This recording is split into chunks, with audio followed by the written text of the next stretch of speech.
energy to this podcast. I will, occasionally, at least. You don't sound very committed. I am very committed. You don't sound very committed. Why? Hey, why are you bowing your head? Energy. Energy. Energy. Energy. Energy. Energy. Energy. Energy. Welcome back to Weird World Variety. My name is Matt. This is my co-host sitting across from me, Jesse. What's up, guys? So, if you can't tell right now, we are both dying. Between healthiness. Yeah, I feel like winter came in, just smacked us around a little, and we weren't ready for it, and kicked our butts like but there's no snow. Some newbies on the field. Yeah, but there is no snow, of course. Yeah, as yet. Let's not jinx it. might still happen. Yet. He says. Oh man, so we're gonna try to make it through this. We're still committed, alive today, but if we sound a little rough, that's why. We both ended up getting sick. Actually, I ended up getting sick not long after Jesse. I think maybe I might have got him sick unintentionally, but I don't know because it hit me pretty hard and I was out for a few days. Sleeping? No, something. Yeah, part of it was sleeping, the other part was dying. But yeah, we part of it is dying. No, trying to still recover. See you. Okay, trying to recover. But yeah, man, how are you, Jess? I'm freaking feeling? Delightful. Okay, You're I delightful. am full of energy. I'm gonna explode with the power of youth. Dude, we have so much fun stuff for our audience today. We had to get on here, dying or not, and say we had to report this because we're that crazy to our lovely fans. Because we have to. Like the amount of cool, funny things happening. You might have heard all the bad news on the news if you watch the news. We ain't here to talk about that, though. But we're not here to talk about that. We're here to bring you joy. The other side of the news, which is weird, funny, crazy. So that is going to be our first section today. Hope you're watching with your ears. Yeah. If we haven't said it yet, watch with your ears. We do have a Facebook page and community. So if you would like to join our Facebook community, please do so. We don't have anything else for you right now, but we will in the future. So keep tuned in. And without further ado, let's get right into it. Because you know what? We just going to smash this out today. Here we go. Punch, smash, read.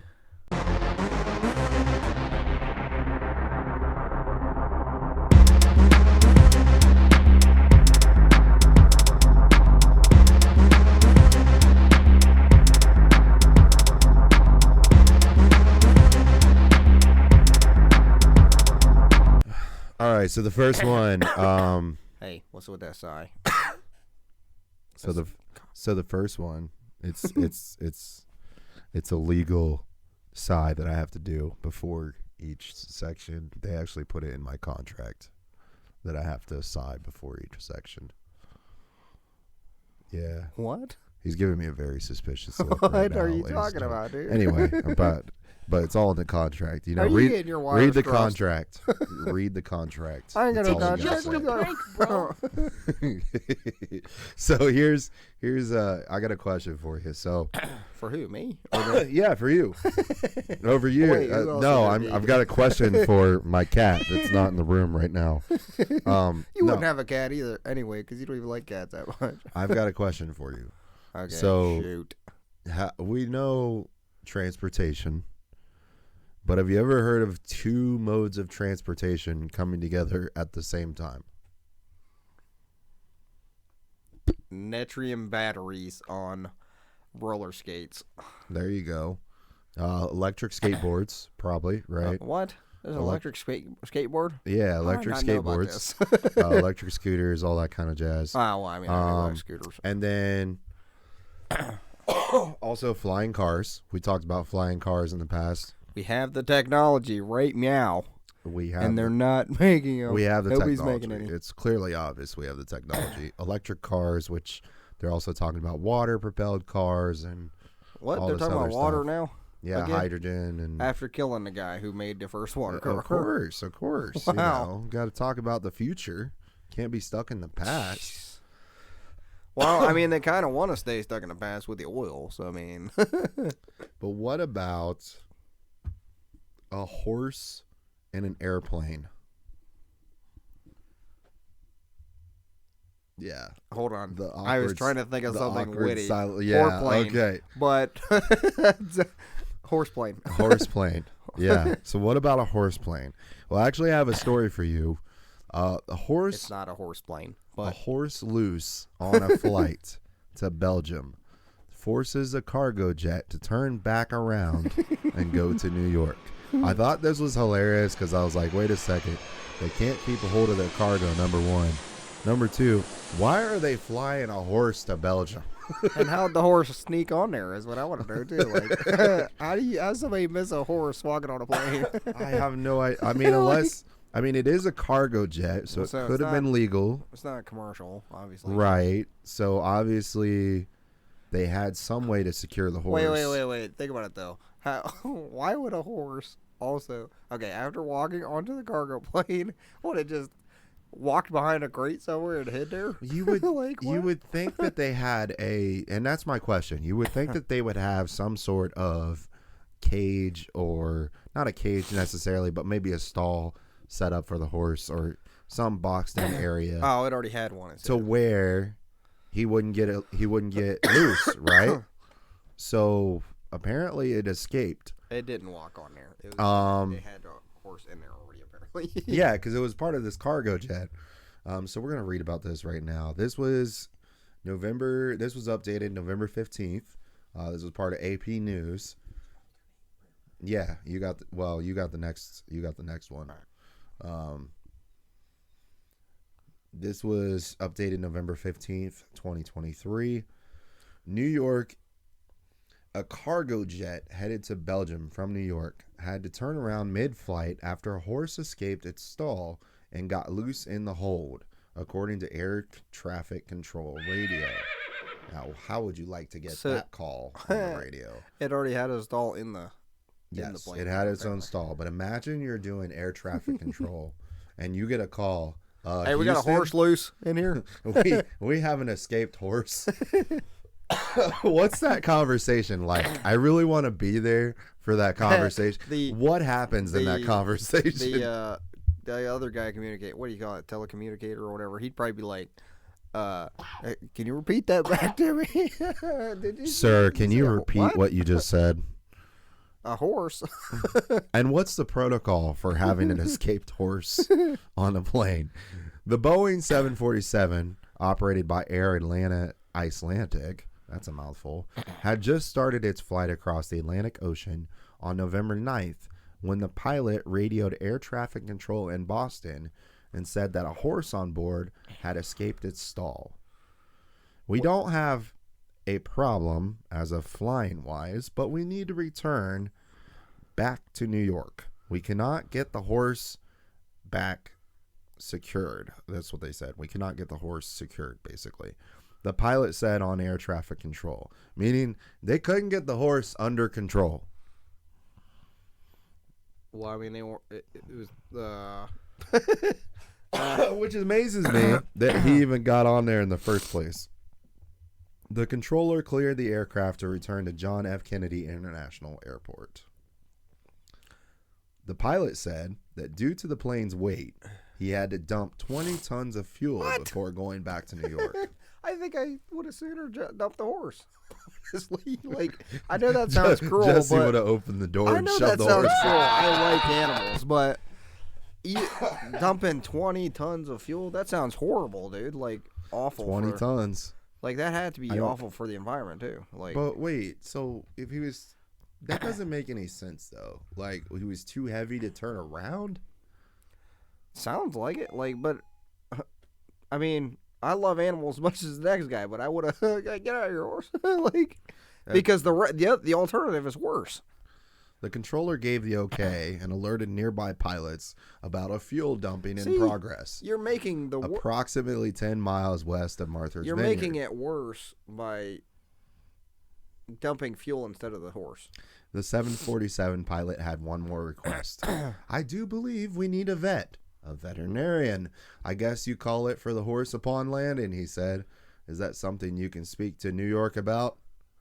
The controller said he would pass it on. The cargo flight was reported by ABC News. The flight landed at Kennedy, took off a short time later, and successfully arrived at Liege Airport the next morning. According to the traffic tracking site, Flight Radar 24. My gosh, dude. Okay, so first of all, you got this horse on there, lost control of the horse, had to turn back around, but instead in the process of turning back around, had to dump 20 tons of fuel. How did he even make it back? I don't even know, man.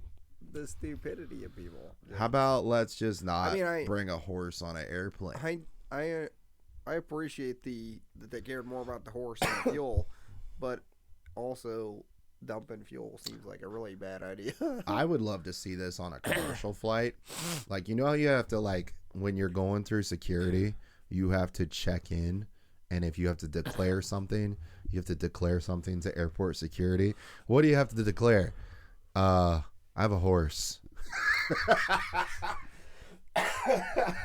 I got this. Let's see how that conversation goes. Big old mammal back You mean there. a dog, sir? A cat? No. I've got a horse. Big old neighing mammal back there. Need to get him to, what was it? Belgium? Need to get him to Belgium ASAP. We got to get this horse. Why, man? I don't get it. Don't they have horses across the world? I don't understand. But I guess if you need the horse, you need the horse. That was definitely one of the weirdest ones I've ever seen. Oh my gosh. All right, let's move on to the next one. Which one would you like to do, Jess? Because I know you got a few. You know which one I want to do. Go for it. Let's keep that steam going. Let's go for it. Animals. All right. Apparently, scientists are reanimating spider corpses for research. I knew you would like this one. Hold on. This is like I'm gonna click on it. Here we zombie go. Spiders. Okay. Why are we? It just sounds like, okay. Now I know your love of spiders, but I also feel like this sounds like a bad idea. Reanimating spider corpses. Dude, that is awesome. Zombie spiders. Like, okay. I'm just gonna jump right into That's this. exactly what we need. Zombie spiders. Yeah, why not? All right, let's see what you got. Let's hear it. Okay. That spider you squished, it could have been used for science. At least that's what Faye Yap and Daniel Preston think. Yap is a mechanical engineering PhD student in Preston lab at Rice University, where she co-authored a paper on reanimating spider corpses to create grippers, or tiny machines used to pick up and put down delicate objects. That sounds pretty cool, dude. Yap and Preston dubbed the use of biotic materials for robotic parts necrobotics, and think this technique could one day become a cheap green addition to the field. The picture looks pretty cool, dude. Like, they have a spider body attached to, like, a needle, and they're using it to grab. It also looks kind of cruel. I mean, it's pretty freaky looking, but Dude looks like a claw machine. Like, imagine a spider claw machine. It's a claw. Like, imagine a claw machine, but instead of a claw, you have a spider at the bottom. It's kind of creepy. That is awesome, dude. It's kind of creepy. Creepy, crawly corpses. All right, let's hear what else they got. It all started when Yap noticed dead spiders curled in the corners of the lab one day. Why did they die on their backs with their legs curled in? The question led her down a classic spiral of scientific curiosity. Get it? I don't think it would lead me down a spiral. I mean, it would me. I love spiders. Oh, boy. We did a really quick search online, and we found that spiders do not have antagonistic muscle pairs, she said. Instead, they rely on flexor muscles to curl their legs inward toward their body and hydraulic pressure to extend their legs outwards. Since Preston's lab focuses on soft robotics, they saw the spider biology as inspiration for a pneumatic gripper or claw-like device. Oh, my God. But instead of a classic metal claw, they used something much spookier, a spider corpse. Why didn't we, dude? Why couldn't we have reported on this article during Halloween? Yeah, this was like the perfect Halloween article. They have a video of this. What date was this posted? Let's see, October 18th. Oh, it was before Halloween. I can't believe we just now seen this. Like, bro, they have a video. They have a video. That's awesome. I mean, oh hold my on. lord, I will get to that. Go for it. From corpse to claw, when spiders die, their muscles tense up. So when the spider's alive, it can actively control the valves in each leg too, so that it can have this walking motion. But when it dies, it loses the control over these valves, Yap explains. Yap wondered if she could reimpose control over the spider legs using compressed air. Should we play the video? You want to play the video? I can play the video, I suppose. You want to commentate? Okay, I'm going to turn my sound off. The big thing about spiders is that they actually don't have antagonistic muscle pairs. So in a human, we have our biceps and our triceps. They work to both flex and then extend the elbow joint. But when you think about spiders, they have flexor muscles that will bring their joints and appendages in towards the body. But they don't have extensors. And instead, they do that with hydraulic pressure that they generate inside of the main cavity or chamber of their body. And so because of that, when they die, that's why you see spiders curled up. But at the same time, that means that we can use hydraulic pressure when we use the spider. It's showing a Here it goes. Spider claw. Dude, that's so creepy. We're referring to these as necrobotic grippers. And for those listening, he was explaining how the joints work and why they started this research in the first place. Man, that is crazy. That's awesome. But it's crazy and creepy. it is kind of sad to see a spider impaled uses a claw. Is that on the like sign up list? The first time, right off the bat, actually, and that was really like, I don't even know how to describe it. That moment when you see it move. Oh my lord. So Reaching down to a light switch, maybe? Yeah. That's crazy. It is kind of wrong in a way, but oh man. What, you didn't want to sign up for the muscle donation? You know how they have like, here, pause the video. You know how they have like organ donation where you like sign up after you die? Yeah. You should just sign up for a second waiver that says you can use my body however you want and play with me like a rag doll after I die. How do you know they won't do that? I mean, you won't. You'll be dead. I mean, as far as we know, a bunch of people are buried in a cemetery. But what if they're not? What if they're not? I mean, you never know. Let's give all we of our... We could have had some kind of Let's CIA give all of our team. fans nightmares for the rest of their life. You think you're going into a cemetery. Little do you know... What if you aren't? You're going to be experimented on for the rest of your life. No, all rest right. of your death. The rest of your death. That's true. That's true. Said that wrong. Rest of your death. Oh, my gosh. All right. Tell us more about this. Why are they doing this? I'll just continue with where I left off. The injected air pressurizes the dead spider's hemolymph, a rough analog of blood that hasn't yet dried up in the corpse. The hemolymph adds pressure to the joints, created a claw-like grabbing motion, and Yap says the experiment worked. With an exclamation point. I'll say. The necrobots, as Yap and Preston call them, could pick up fragile materials like wires and even other spiders up to 130% more massive than the reanimated spider grippers. Interesting. Dude, we have the summoning jutsu now. With spiders. Spider summoning jutsu. Who needs necrobotic spiders? Preston says this was the first time a full animal was used as a robot. We've seen researchers use, for example, feathers from a bird for robotics applications. He says, other than that, we're not aware of people using biotic materials. But beyond the novelty, Yap and Preston say that the spiders are plentiful, convenient for researchers. Spiders, in this case, serve as a really good source material because nature does all the work for us. We don't have to build this pneumatically actuated gripper from scratch. We just use nature in this sense to harvest the spider and use it for the gripper. Do not show this article to the animal activists out there. Oh, my Lord. Dude, can you imagine, like, okay, so instead of, like, just making robots. Now we're using animals as robots. There's got to be something inhumane about that. I mean, they're not humans, so inhumane it doesn't apply. Okay, but you know what I mean. An animal, like just dead corpses running around. I love spiders.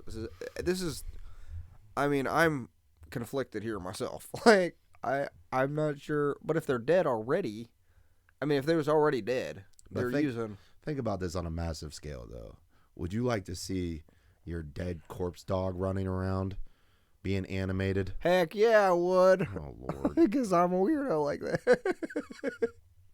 We need a therapist and a doctor in this room. Spider corpses are also biodegradable, which Preston argues makes them better for the environment than any other robot parts. I mean, which often result in e-waste. Oh my Lord. Yap and Preston are already seeing other researchers and non-researchers trying out the technique. Someone reached out from Australia and said, "We did this together." It was a father and son duo. And they said, you know, we did this in our backyard, and it actually worked on the first try.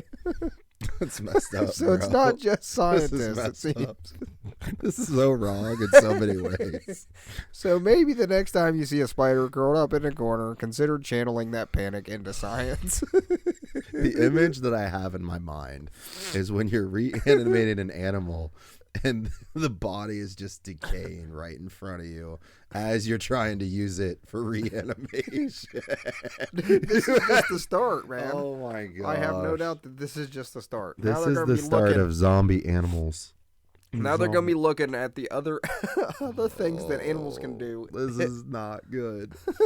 This is not good. What is the Earth okay? Is everybody okay? This is not okay. It is not okay. This is clear proof that something fishy is going on everywhere. This is not okay. Oh my gosh. Okay, so I have another funny one for you because we have like the creepy spider thing. I wanted to like pull this one up. Okay, so I'm gonna click on this. Is it something I don't have or? No, you got it. You got it in front of you. This is AP News. So we're back to AP News. Which one? 4 men charged in theft of satirical golden toilet, titled "America at Churchill's Birthplace." Now, when you look at the picture of this, it is a legit golden toilet. Well, I mean, some of it looks porcelain still. Here's my thing. None of the room matches said golden toilet. Yeah, why would you not have a gold toilet in a gold room? It's like a gold toilet on a silver floor. Does it not look like, listen, hear me out. Does it not look like when you go to the store and you buy a cheap golden necklace? Yep, sure does. Like, I just picked this out of that bin back there. Okay, it's not just solid gold. It's like the cheapest gold toilet you could think of. But as you will know, this is karat gold. This is real. This is real, as you just read. 4 men were charged Monday over the theft of an 18-karat gold toilet. Oh my Lord! I mean, this is in London, dude. They got nothing to do over. What is going on? It's gold, dude. It's gold. Apparently, they really wanted that gold. Jeez. The sprawling English country mansion where now this is Blenheim Palace. Am I saying that right? I have no idea. Blenheim Palace, the sprawling English country mansion where British wartime leader Winston Churchill was born. Now, if you know anything about Winston Churchill, pretty little. Pretty crazy historical story. If you don't know, read up on Winston Churchill. It's pretty nuts. The toilet valued at 4.8 million pounds. $5.95 million US. For US, yes. So for our American people, that's $5.95 million. Was an artwork. It was an art piece. Artwork. Titled America, quote unquote. Of course. Why would they have a toilet called America in London is what I want to know. A gold toilet. Yeah, gold called toilet. America. That's just weird. That's that was definitely an artist commentation. I don't know. Commentary. I just put. Hey, somebody wanted to say they stole America. Probably. Somebody did want to steal America. I bet that's apparently. all. That's mostly what it's about. I wanted to own America. I wanted to own America. I have got America. I now own it. I got America hostage right now. Intended as what we just said, pointed satire about the excessive wealth by Italian conceptual artists, which also is a false commentary. As an American, I can say, because there is so much wealth in the world, bro, you cannot even understand. It's not even just America. It's all around the world.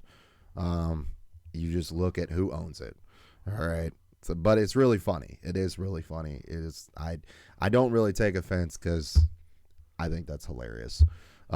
It was a part of an art installation at Blenheim Palace near the city of Oxford, which is really weird as well because, like we said, the bathroom doesn't match at all. Like, it's just a standard, looks like a public bathroom, a standard public bathroom, and then a gold throne. It is the weirdest thing I've ever seen in my life. It's not even that clean. All right. Anyway, moving on so we don't gross our fans out. The Crown Prosecution Service said Monday it has authorized criminal charges against 4 men ages 35 to 39, which, if you think about it, this sounds like something somebody would do in college or after college. Yeah, so those ages are totally right up but the it's alley. gold, man. So I don't think there's an age for theft. We're going to go break that toilet down and sell it. How are you approaching the pawn shop What the are you next eating day? exactly?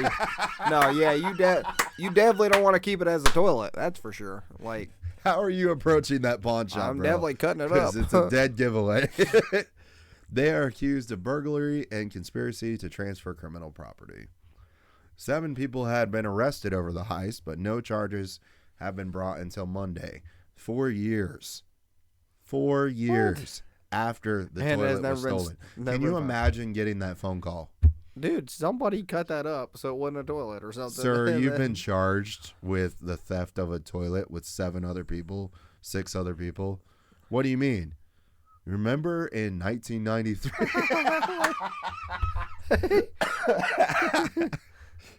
Sir, we finally found the evidence that we needed. The golden toilet But was full. It was never found. Now, like we said, it was like a public bathroom. The golden toilet was fully functioning, and prior to the theft, visitors to the exhibition could book a 3-minute appointment to use it. People actually paid to use it. Wow. That's messed You up. could sit Why on a would golden you- throne, bro. Why would you make it usable, though? You is could what I sit wanna on a know. Like, golden throne. Police said that because the toilet has been connected to the palace's plumbing system, its removal caused significant damage and flooding to the 18th century building. I'm sure it did. Yeah, I bet. A UNESCO UNESCO World Heritage Site filled with valuable art and furniture that draws thousands of visitors each year. The Guggenheim Museum in New York. I don't know if I'm saying that, guys. Yeah, well. Saying that right. Yeah, right. Where the artwork was installed in a bathroom prior to it being shown at Blenheim Palace, described the toilet as cast in 18-karat gold. So it was in America even before it even went to London. But it wasn't even solid gold. Oh my so- lord, it's hilarious. The museum said the artwork invited viewers to make use of the fixture individually and privately to experience the unprecedented intimacy with the work of art. Oh my god. In 2021, the Thames Valley Police, the force investigating the thefts, suggested that it would be a challenge, quote unquote, to recover the toilets. I wonder why. Will we ever see that toilet again? Personally, I wonder if it's in the shape of a toilet, to be perfectly honest. I seriously doubt that. Police and Crime Commissioner Matthew Barber told the BBC, if you have that large amount of gold, I think it seems likely that somebody has already managed to dispose of it one way or another. Yeah, which is what we said. The 4 suspects will appear at Oxford Magistrates Court on November 28th, prosecutors said. You think they're going to actually convict anybody? because it doesn't sound like they have evidence of anything. It said charge. They said they have evidence, but they don't have the toilet. What? So the only thing I can think of is pictures, camera around the It doesn't even palace. say like where they went or anything I don't know. with it. Like You would accused. think, okay, so They're accused of it. you would think that there would be cameras around the palace. Yeah, why And you would think somebody would notice a gold toilet being smuggled out of a palace. It said it was like an 18th century building or something. They must not How? have been cameras. Yeah, but it's a public, like, museum almost. That's probably where they messed up. 18th century building. Yeah, they probably messed up. But it's by a not- public museum. Even old buildings, you can install like security cameras. I don't know, man. That is kind of weird to see that they didn't have any cameras. I think that's their fault. If they didn't have Yeah. any cameras, like, Yeah. bro, how are you going to steal an 18 karat gold toilet? They probably figured, oh, well, this is one bit of gold we ain't got to watch over. Oh, Is my this a toilet? God. I don't know. Oh my gosh, dude. Okay. When in doubt, gold it out, I guess. All right. Moving on. What do you got for us, Jess? You got another one for us? Yeah, I want to do the next funny one I saw.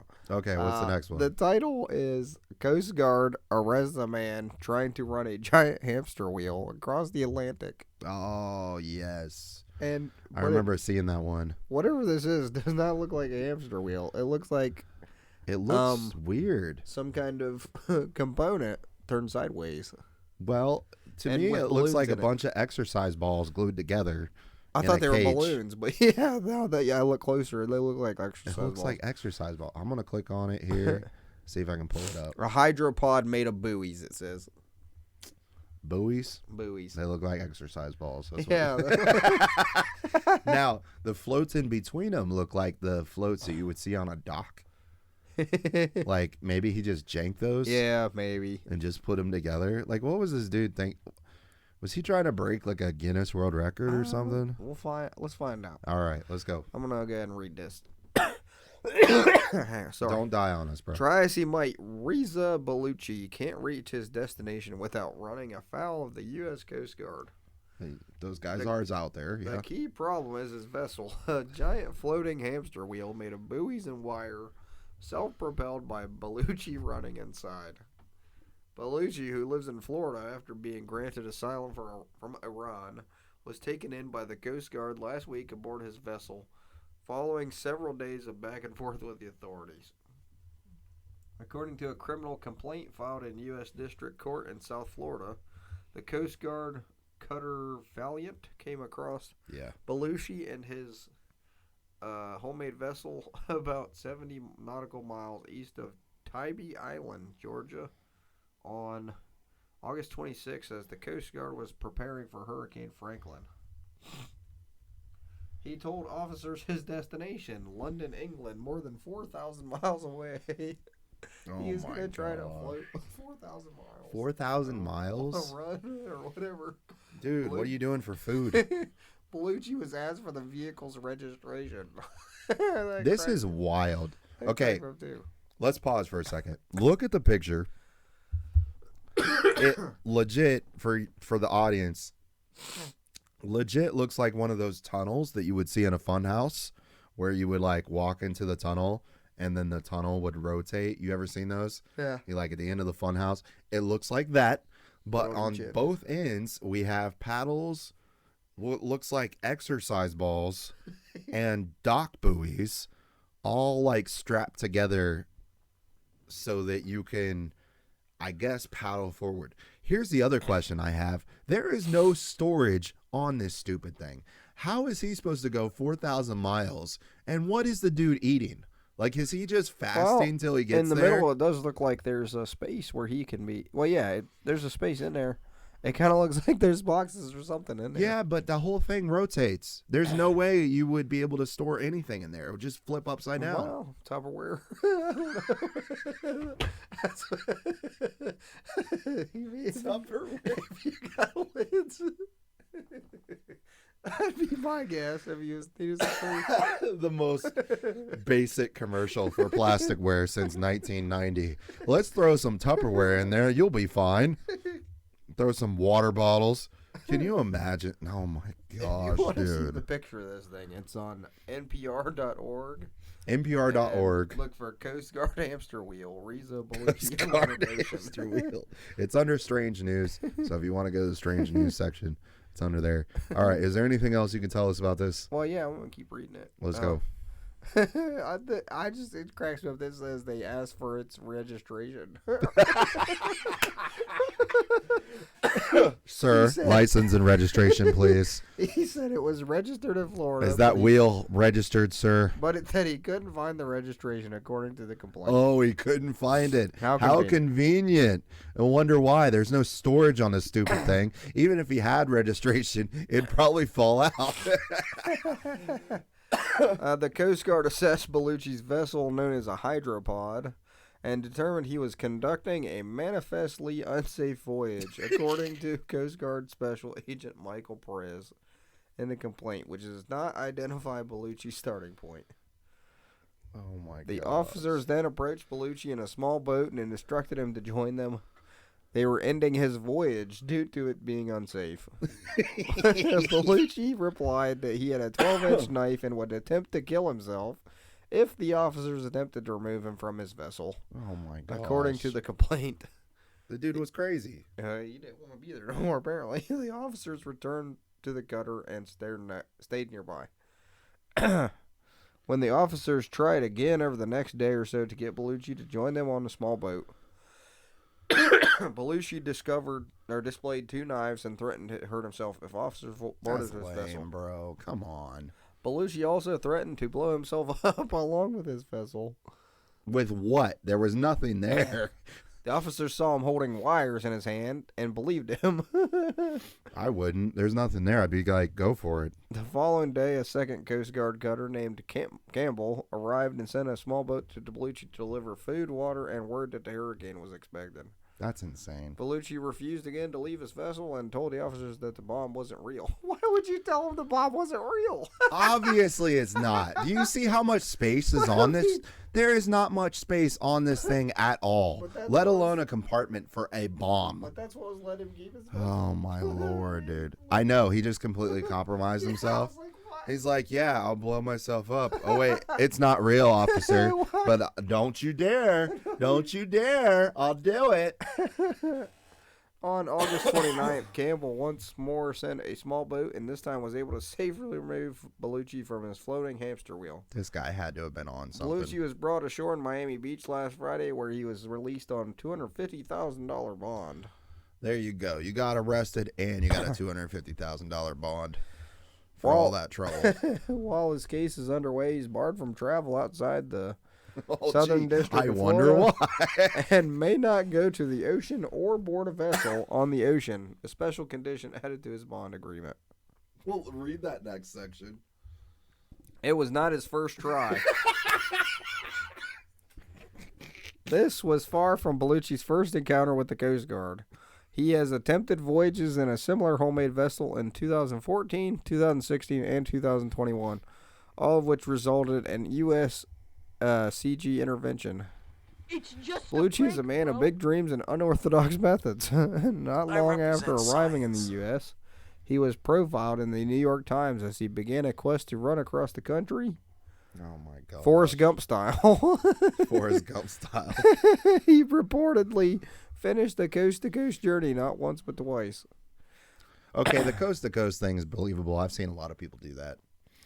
He was also the focus of a short documentary from Vice about Belushi's 2014 and 2016 attempts to travel from Boca Raton, Florida to Bermuda, a distance of more than 1,000 miles, by running inside his homemade floating bubble. There's Okay. a video also. Explains his motivation. Yeah, if you want to watch the video, npr.org. That's enough for me. Let's talk about this for a second. First off, I understand what he was trying to do, trying to break some records. Cool.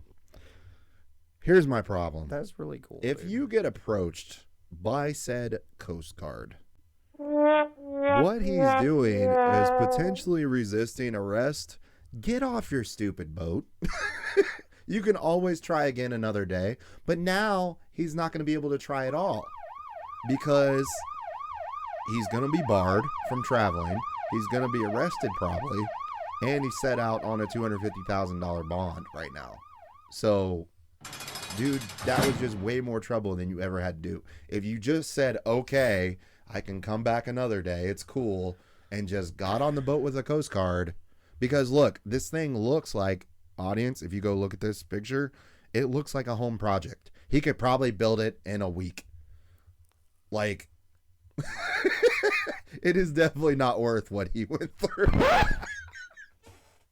And the dude's got to be smoking something. I'm sorry. He wanted out bad, apparently. He wanted to leave bad enough to make this. Yeah, but he was also like, he wanted to do this record thing, but he was also threatening self-harm and other stuff. So unnecessary. So unnecessary.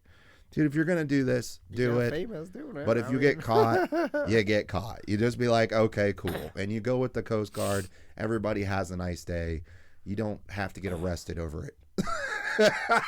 Like, oh my gosh, man. I sort of understand. Like, it's too much. I sympathize a little. Like, I get what he was trying to do, but you didn't have to get arrested for it, bro. Like, there's plenty of people that have boats and whatever. And if they don't have registration, you just go with the Coast Guard and go about your day. He's chasing his freedom, man. He's like, freedom! Freedom, yeah. So he threatens self-harm and a bomb. I'm sure the Coast Guard took that nicely. No, yeah, that was the wrong way to go about that. Oh, my Lord, man. All right, well, next time you make your own boat, ladies and gentlemen, don't threaten the Coast Guard. Let's not do that. That's not a good idea, at least in my book. The point of it was a bubble boat. Like a bubble boat. A floating hamster wheel bubble. Okay, the vessel itself is adorable, though. If you want to go look at the picture, it's hilarious and adorable. I definitely want to watch this video. This is a long article. You don't want me to... Yeah, let's. Well, I guess we ain't got time to read it all. Yeah, we don't. We got to get to our last section, and we have more news, but we're gonna save some of these stories for the next episode. But yeah, I want to get to our last section before we end our episode because we're kind of running out of time today. But yeah, we've got more for you guys next time. All right, let's hit our last one. I got one more for you. Here we go.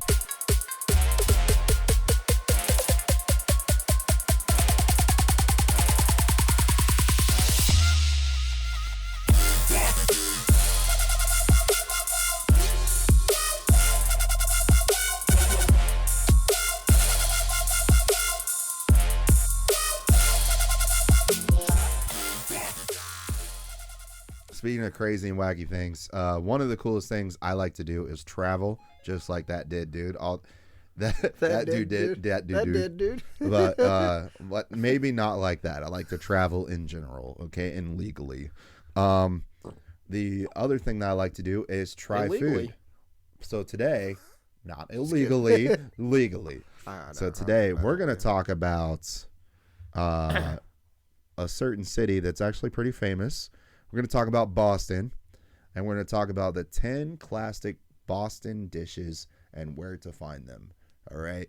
So these are the top 10 classic Boston dishes that if you go to Boston, you got to try them. All right? This is what they say you got to try. This is by Boston.com. If you want to follow along, here we go. Let's get into it. Number one, you know it. We know it. Everybody knows it. Boston baked beans. Baked beans.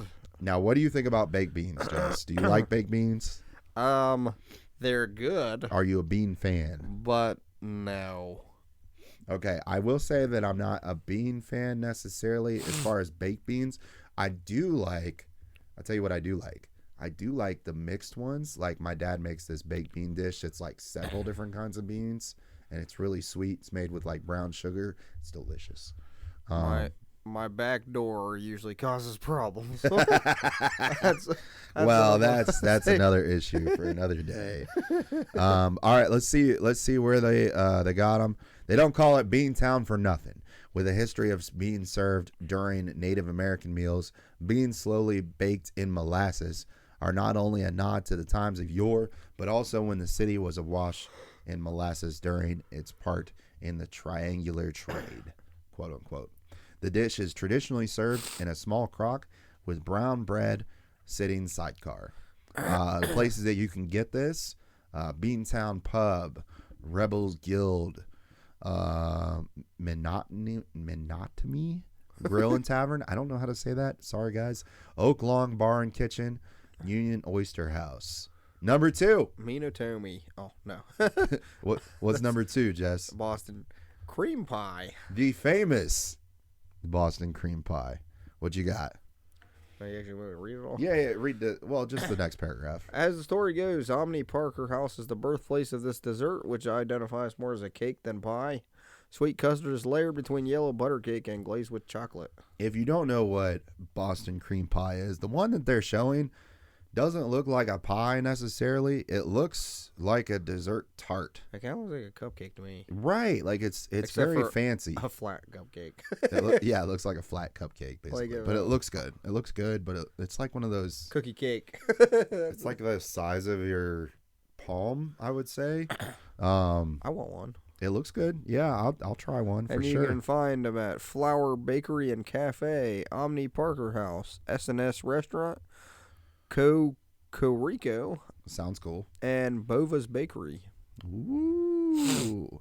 We got to try all of them. So if we're going to do this, we need to go to every single restaurant and just ask for Boston cream pie. Boston cream pie. Sir, 1 order of Boston cream. No, 2 orders of Boston cream pie, please. Sir, 2 orders, please. Thank you. Give me a cream pie. Number 3, cannolis. Cannoli. You ever had a cannoli? I've had one. I think I might have from Hannah Marie's. I like the chocolate chip cannolis. Those are pretty good. With an Italian neighborhood like the North End within its city limits, it's no wonder Boston loves these pastry and cream masterpieces. And as home to one of the city's biggest culinary rivalries, Mike's versus Modern, Boston knows where you get them is just as important as what kind. All right, they are available at the Italy. Italy, I like that name. That's a pretty cool name. I never knew that actually existed. Mike's Pastry, Modern's Pastry. So there's the rivalry, Mike's and Modern. I don't know how to say this. Nebo, Cucino, and Enoteca? That's pretty close. Or tries that. And Parm. Parm. That makes me think of cheese. Now, this next one my family would like. I'm not a big fan, but I know my family would like. I have. Number 4. I never ate that because it sounded gross. Clam chowder. I've heard it's really good. True New England clam chowder, pronounced chowda, if you please, is a rich and thick concoction of shellfish, salt pork, or bacon, potatoes, and cream. Don't forget the oyster cakes. Crackers. The oyster cakes. Sorry, oyster crackers. That's a new one. Oyster cakes. And the places gross. oyster cakes. Sorry, oyster crackers. I had cake on the brain, I guess. And the most popular places to find them: the Boston Sail Loft. Legal seafoods? That just sounds suspect. That's what it's. Yeah, instead of illegal. I mean, it's not illegal seafoods. It's got to be legal seafoods, bro. Mooncusser Fish House. Mooncusser? Mooncusser, all right. Puritan and Company and Salty Girl. What if that's like not like how you say it? They're just like, they're roasting us in the comments right now. It's like, maybe somebody in Boston will be like, I can't believe you just said that. Salty Girl. Salty Girl. I want to go to Salty Girl, dude. I'm going to walk in the door and be like, hey, there's a Salty Girl here? I mean, it's a seafood-centric restaurant is what it says. Looks pretty good. Number 5, frappes. Everybody loves frappes. Milk and syrup make up a milkshake, but add ice cream and it miraculously becomes a frappe. Thick and filling. The dessert drink is an exercise in living your best life. And of course, you can kind of get frappes everywhere, but here's the ones that they are advertising. So Boston Burger Company, JP Licks, that's kind of funny. Sullivan's Castle Island, Veggie Galaxy. Castle Island sounds cool. I'm gonna take my kids Wahlburgers. to Veggie Galaxy. Dude. Wahlburgers. Wahlburgers. That sounds good too. They actually made a show called Wahlburgers. Did you know that? No, I didn't. It's the Mark Wahlberg and his two brothers. Oh, it does say Yeah. it does say Wahlberg owned restaurants. Yeah. Interesting. I did not know that. Yeah, That's there was cool. a show, dude. All right, number 6, also one of my family's favorites. Lobster mac and cheese. Lobster What? mac Really? and cheese, Your family's man. favorite? While we couldn't call this American classic a Boston original, adding lobster to its melty goodness is a recent New England tradition that's sure to stick around because lobster and cheese. Oh, the reason why I said that is because they love seafood. Oh, okay. So, yeah, the lobster mac and cheese. I've heard that's very good too. I haven't tried lobster mac and cheese. I've tried a lot of seafood, but I haven't tried lobster mac and I've cheese. never tried it before either. And the best places in Boston to get this is Capitol Grill, Ocean Prime, Nice. Summer Shack, I like Summer Shack. That sounds cool. Tano, No idea. and Yankee Lobster Company. Yankee Lobster Company. Sounds interesting. Number Oh, 7. like what number 7 is. Going along with that, lobster roll. This seemingly simple Boston favorite sparks huge debate. Should the lobster be mixed in mayo or melted butter? I think I'd try melted butter. Honestly. I like the butter idea. I'm not really a big fan of the mayo idea. Available at I can't talk. You enjoy? I'm lucky I'm still alive. B&G Oysters, Eventide, Sounds like a video game name. right? James Hook and Company, Polly's, Row 34. Hey, Paulie. Let me get some lobster roll. I'm going to go to row 34 and sit down at row 34. I'm going to go to row 34 and sit in row 33. Okay? Just because. Number 8. Roast beef sandwich. Oh, I wonder where that's from. I didn't know that was I didn't know that was a thing in Boston. Roast beef sandwich, really? Not for the faint of appetite. The area's roast beef sandwiches are stacked with heaps upon heaps of roast beef. Tradition dictates slices are sandwiched into an onion roll, but rolls are made to be broken. Let's just clarify this for the audience. This is not an Arby's sandwich. This is not Arby's. This looks way better. Like 10 times better than a roast beef at Arby's. I don't think Arby's is going to be on that list. Either. No. Well, let's hope not. Let's see what you got. Bricco's Salameria. Cusser's roast beef and seafood. What's with Cusser? Cuddies. I've actually heard of Cuddies. I'm pretty sure they had that in a Really? TV show I watched. I've never been there. Sounds Harrison's interesting. roast beef and Kelly's roast beef. You go to Harrison's, you go to Kelly's. That sounds like another rivalry. Cuddies. Actually, I might be thinking of something else, but anyway, it sounds like something that would be in a show. Okay, I would go to Boston to try a roast beef sandwich. That's for sure. Yeah. I would definitely go to Boston to try the cream pie You because bite the into the Boston cream sandwich? pie is legendary. I got a joke there. You bite into the sandwich. Well, it's definitely not Arby's. It's definitely not Arby's. Yeah, don't insult the owner of the restaurant, right? Traditional clam bake. All right.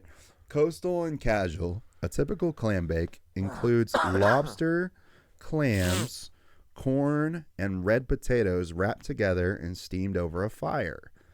Consider it beach time minus the sand. What's it have again? Okay, lobster, clams, corn. I would try it, I guess. The Banks Fish House, the Barking Crab, The barking crab. which is awesome. I love that name. The Bootleg Special. Bootleg special. I That's like great. that That's name. legendary. Little Whale Oyster Bar and Neptune Oyster. All have it. All right, and number 10 is Yankee pot roast. Yankee Pot Roast. Popular What in is that? frugal New England kitchens, Yankee pot roast of yesteryear included tough cuts of beef roasted for hours to tenderize and was served with root vegetables. Think of carrots, potatoes, parsnip, and turnip. You know what it looks like to me? It looks like a down-home country meal, Yeah, like in for a sure. skillet. I am That's what it pretty looks sure I've seen people make stuff like that plenty. Like That looks pretty good. I would try parents it. and I would try it. otherwise. It looks good. And the best places to find this, I feel like it would go dish. good with hot sauce. maybe, are the Dubliner Irish Pub, Henrietta's Table, The Loft, Merchant's Row, and Pleasant Cafe. That is awesome. Okay, we got to plan a trip to Boston. We're going to open a Patreon for all of our fans. We're going to add tier 10. And if you donate to tier 10, it will go to our trip to Boston. So we can try all the new foods in Boston. Make plenty of jokes along the way. Oh, man. Dude, that sounds awesome. We got to go to Boston just to try these. I think we got to make a trip. I think we got to take a weekend and make a trip because I definitely would try these. If you guys have Boston dishes that you like or ones that you don't like, please let us know. Comments in our Facebook community or send us a message. And also, if you guys have any ideas for the show or have some stories and strange news you would like us to talk about, let us know. We really appreciate it. Our Facebook community. Or our email, which we'll have in the show notes. So thank you guys. We appreciate you and everybody listening. Today was awesome. Jess, we got to get out of here, bro. We're out of time. And, all right. And thanks for listening. Yeah, we're going to get some of these stories on the next episode. So from the WWV, stay weird, y'all. Stay weird, everybody. And we'll see you guys next time. Later. Later.